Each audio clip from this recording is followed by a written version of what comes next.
रौवे कृपा से माई गरजता बाघावा बोले नहीं माई दुश्मन कोनो आगावा रौवे कृपा से माई गरजता बाघावा रौवे कृपा से होई गरजता बाघावा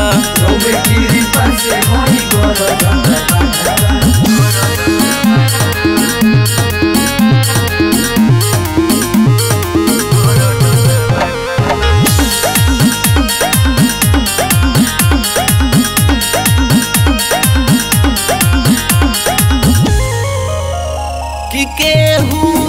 कुछ न कर जबले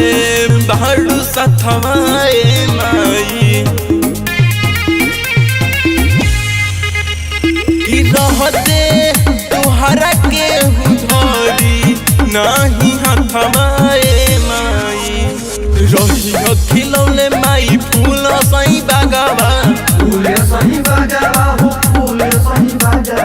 रौवे कृपा से माई गरजता बाघावा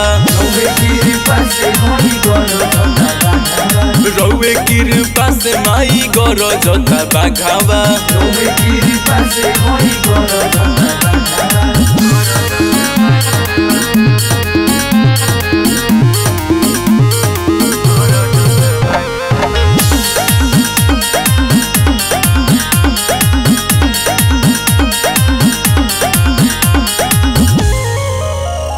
कि कबहू तुड़ी हो जानी बेटा वाके असवाए माई कि भजन गाने राजीव पहर कसवाए माई